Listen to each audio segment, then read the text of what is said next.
আসসালামু আলাইকুম রহমতুল্লাহি ওবরকাতুহু।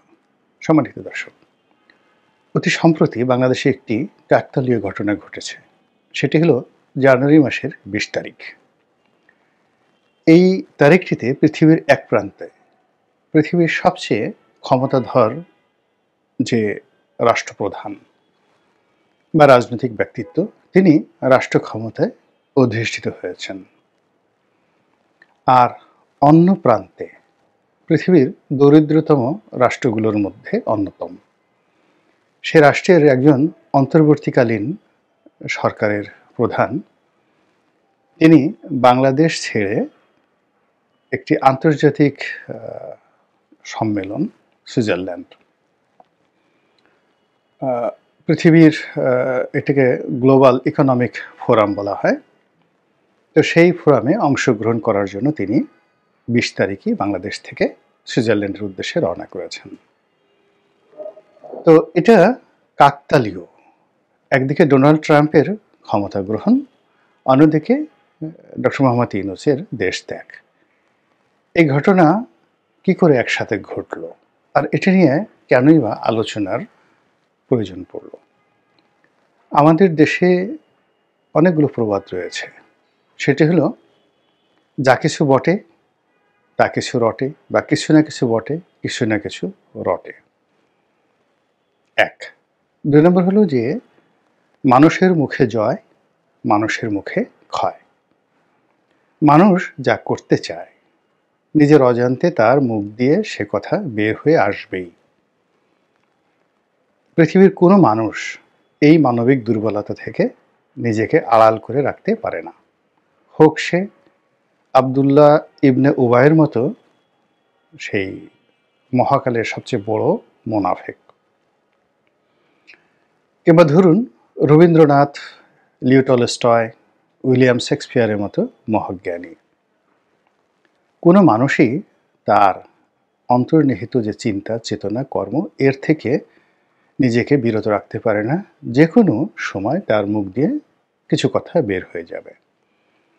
তো অতি সম্প্রতি ডক্টর মোহাম্মদ ইউনূস বাংলাদেশের প্রথিতযশা সাংবাদিক জনাব নুরুল কবির, তার সঙ্গে একটি সাক্ষাৎকার দিয়েছেন, এবং সেই সাক্ষাৎকারে তিনি অকপটে অনেকগুলো কথা বলেছেন। এবং সেই কথা বলতে গিয়ে জনাব নুরুল কবিরের একটা প্রশ্নের জবাব তিনি দিয়েছেন।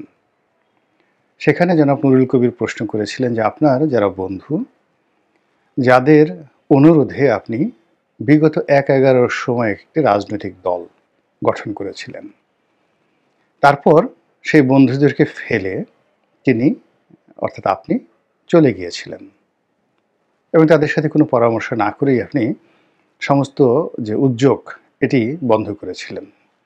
তো আপনি এখন তো সফল হয়েছেন, এখন আপনার সেই বন্ধুরা কি খবর, তারা কোথায় আছে, তারা কি বলে? তারা তো খুব খুশি এখন আপনার অবস্থা দেখে।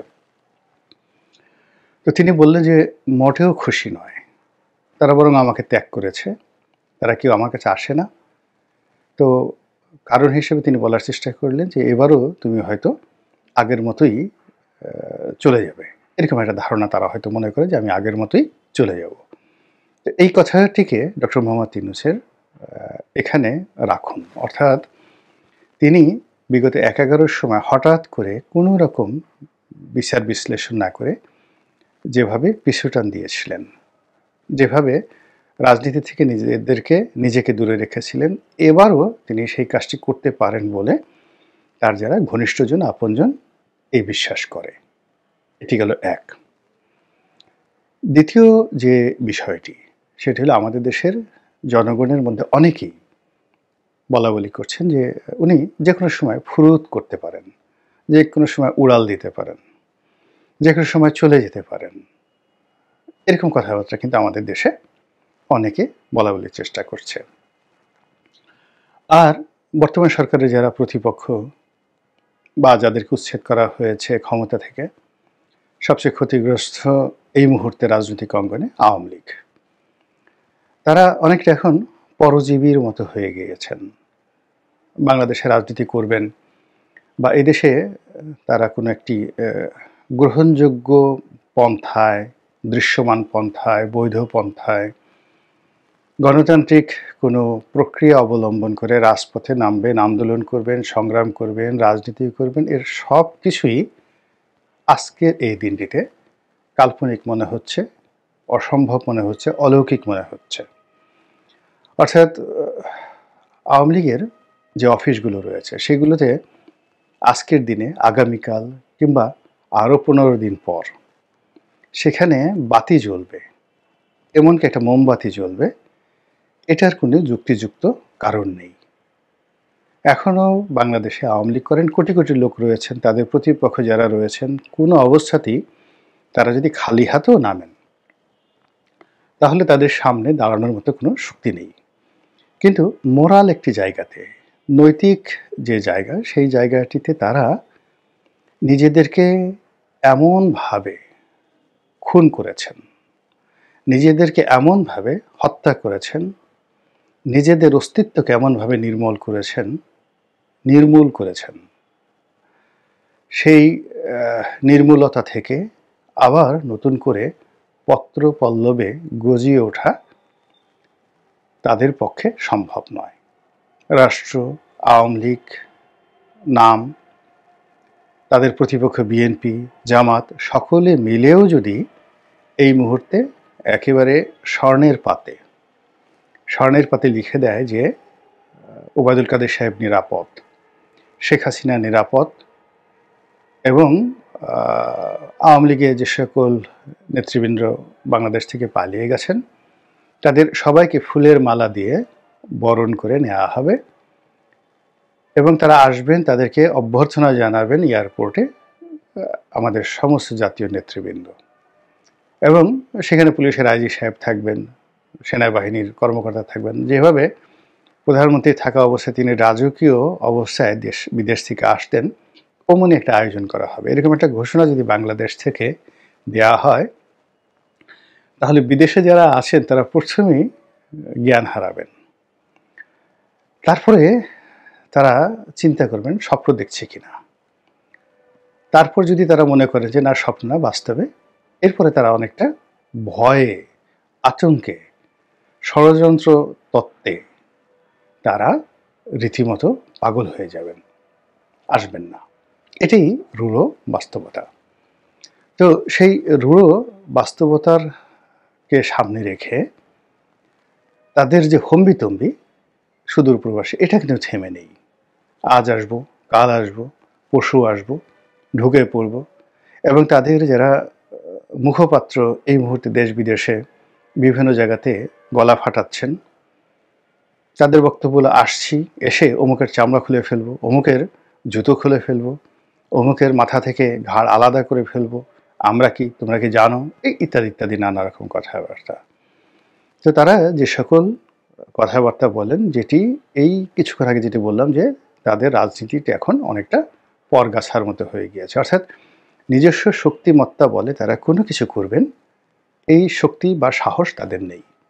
তো তারা যেটি করতে চান বা যেটি স্বপ্ন দেখেন সেটি হলো ভারত একেবারে সেনাবাহিনী পাঠিয়ে, তাদের নৌবাহিনী পাঠিয়ে শেখ হাসিনাকে ক্ষমতায় বসিয়ে দিয়ে যাবে। আবার অনেকে বলেন যে ভারত এই কাজটি একা করবে না। ভারতের বর্তমান প্রধানমন্ত্রী নরেন্দ্র মোদী, তার বন্ধু মিস্টার ট্রাম্প, ডোনাল্ড ট্রাম্প, তিনি যেদিন ক্ষমতায় বসবেন ওই দিন থেকে আওয়ামী লীগের বিজয় কেতন উড়তে থাকবে, এবং যেদিন ডোনাল্ড ট্রাম্প ক্ষমতায় বসবেন ওই দিনই ডক্টর ইউনূস পালাবেন। এই কথা এই ডোনাল্ড ট্রাম্প বিজয়ী হওয়ার পর থেকেই কিন্তু আওয়ামী লীগ বলে আসছে। তো যেটা বলছিলাম যে মানে বাস্তবে কিছুই ঘটেনি। মানে ডোনাল্ড ট্রাম্প শপথ নিয়েছেন, তো সেই শপথ অনুষ্ঠানে নরেন্দ্র মোদীকে দাওয়াত করা হয়নি, সেটি নিয়ে উল্টো ভারত বিব্রতকর অবস্থায় রয়েছে। আর সেখানে আওয়ামী লীগের অনেক লোক বলার চেষ্টা করছেন যে ডোনাল্ড ট্রাম্প একাধিকবার শেখ হাসিনার খোঁজখবর নিয়েছেন। অনেকে আবার মিথ্যা প্রচার করছেন এভাবে যে সেখানে শেখ হাসিনা দাওয়াত পেয়ে আমেরিকাতে গিয়েছেন। আবার দেখলাম যে সেই সকল যে কাল্পনিক ভিডিও, মিথ্যা ভিডিও, সেগুলোর আবার লাখ লাখ ভিউ হয়েছে। অর্থাৎ যারা হতভাগ্য বা যারা বঞ্চিত বা যারা হারায়, যাদের ছেলে সন্তান মারা যায়, তারা সবসময় একটা কল্পনার জগতে থাকে, এই বুঝি ফিরে এলো, এই বুঝি ফিরে পেলাম।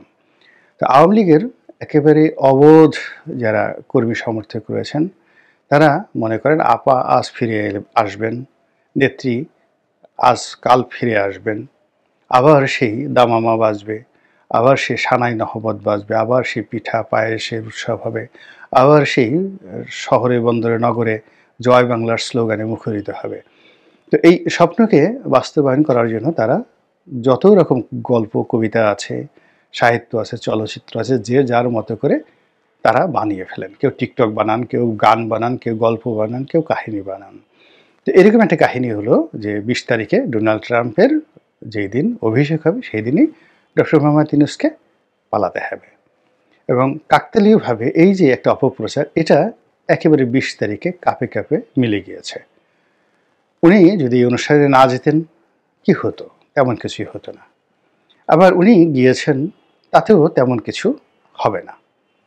কিন্তু ব্যাপারটা হলো যে একটি প্রবাদ, একটি প্রবচন, এখানে দুটো ঘটনা। অর্থাৎ তিনি নিজের ইচ্ছায় যে কোনো সময় চলে যেতে পারেন, বিকজ তিনি সবসময়ই একটি নিরাপদ বিষয় খুঁজতে থাকেন ডক্টর মোহাম্মদ ইউনূস। এখন সরকারের ব্যর্থতা, চারিদিকে হতাশা এবং আরও অসংখ্য সমস্যার কারণে তিনি তার অবস্থানে যে সুখী নন, এটি তিনিও যেভাবে বুঝেন, আমরাও বুঝি, এবং তিনি অকপটে সেই কথাগুলো বলেছেন। এবং তিনি চলে যেতে পারেন, এটি তার নিজের মুখ দিয়ে বের হয়ে গেছে। এই গেল একটি। আর দ্বিতীয় যে বিষয়টি রয়েছে সেটি হলো আওয়ামী লীগের অপপ্রচার। ডোনাল্ড ট্রাম্পের শপথের সঙ্গে সঙ্গে এটা হবে, ওটা হবে। এরই মধ্যে ওনার সুইজারল্যান্ড গমন। সরকারের পক্ষ থেকে অনেক আগেই বলা হয়েছে, প্রেস যিনি সচিব রয়েছেন, যে উনি এখানে যাচ্ছেন এই কারণে, এবং এই ধরনের অনুষ্ঠানে এই প্রথম বাংলাদেশ দাওয়াত পেল। এটি অত্যন্ত সম্মানের বিষয়, মর্যাদার বিষয়। যেটা বলার চেষ্টা করেছেন এটি ডক্টর মোহাম্মদ ইউনূসের কারণে হয়েছে। সেখানে গিয়ে তিনি কী কী করবেন সে বিষয়গুলো ইতিমধ্যে সরকারের পক্ষ থেকে সুন্দরভাবে জানিয়ে দেওয়া হয়েছে, এবং আমরা অনেকে এই বিষয়গুলো জানি। কিন্তু আমজনতা তো ওটা জানবে না। তারা তাদের মতো করে নানা রকম কল্পকাহিনী ছড়াচ্ছে, এবং এ সকল কল্পকাহিনীর মধ্যে অনেক বড় বড় রাজনীতিবিদ, বিএনপির, আওয়ামী লীগের, এমনকি সাধারণ বুদ্ধিজীবী সাংবাদিক, তাদেরও বক্তব্য যে এই সময়টাতে উনি গেলেন, উনি কি আবার ফিরে আসবেন? আচ্ছা, যদি না আসেন, মাত্র 4 দিনের মধ্যে কিন্তু, মানে 20 তারিখে গেছে, আজকে 21 তারিখে আমি ভিডিও করছি, আগামীকাল হয়তো সকালবেলা এটা প্রচারিত হবে। তো সবাই এর মধ্যেই অধৈর্য হয়ে পড়েছে। আচ্ছা, যদি তিনি না আসেন, ইন কেস যদি তিনি না আসেন, তাহলে কি হবে? আবার অনেকে বলার চেষ্টা করছেন যে ঠিক আছে, উনি আসলেন, আবার উনি যাবেন, এরকম আসা যাওয়ার মধ্যে উনি থাকবেন, আর হুট করে একদিন দেখা গেল যে তিনি আর আসছেন না। এর কারণ হলো তিনি তো তার নিজের মুখ দিয়ে এই কথাগুলো বলেছেন। তো এরকম অনেক সময় কাকতালীয় বিষয়গুলো কিন্তু ঘটে যায়, এবং আপনি যে কথাগুলো বলেন, প্রকৃতি সেই ঘটনাগুলোই কিন্তু ঘটিয়ে দেয়। ওবায়দুল কাদের খুব করে বলতেন পালাবো না, পালাবো না, পালাবো না। শেখ হাসিনা এই কয়েকদিন আগে বলেছেন শেখ হাসিনা পালায় না, পালায় না, পালায় না। অর্থাৎ জুলাই আগস্ট বিপ্লব যে ঘটলো, এই জুলাই মাসের মধ্যেই তার স্পেন যাওয়ার একটা সরকারি প্রোগ্রাম ছিল। তো মুহূর্তের মধ্যে রাষ্ট্র হয়ে গেল যে শেখ হাসিনা বাংলাদেশ থেকে পালিয়ে স্পেন চলে যাচ্ছেন। তো সেই কারণে তিনি রেসপন্ড করে বললেন যে শেখ হাসিনা পালায় না, এবং তিনি স্পেন যাওয়া বাতিল করলেন। কিন্তু আলটিমেটলি দেখুন প্রকৃতি কিভাবে সেই ঘটনাটা প্রকৃতির মতো ঘটিয়ে দিল। আগামী দিনে আল্লাহ রাব্বুল আলামিনের পরিকল্পনা কি এই বাংলাদেশ নিয়ে আমরা কিচ্ছু জানি না, কিচ্ছু জানি না, এমনকি ডক্টর মোহাম্মদ ইউনূসও জানেন না। তো প্রকৃতির এই লীলা খেলার কাছে আমরা সবাই অসহায়, আর এই অসহায়ত্ব থেকে শুধুমাত্র আল্লাহর কাছে প্রার্থনা, হে মহা মহিম পরম করুণাময়, 18 কোটি তোমার এই বান্দা, এই ভূখণ্ডে আমরা বসবাস করছি, তোমার দয়া চাই, করুণা চাই, যেন মাথা উঁচু করে দাঁড়াতে পারি, দুমুঠো অন্ন যেন খেতে পারি, আর নিরাপদে খেয়ে দিয়ে যেন তোমাকে স্মরণ করতে পারি, এবং তোমার নিয়ামতের শুকর গুজার হতে পারি। আল্লাহ তুমি আমাদেরকে সেই তৌফিক এনায়েত করো। আসসালামু আলাইকুম ওয়া রাহমাতুল্লাহি ওয়া বারাকাতুহু।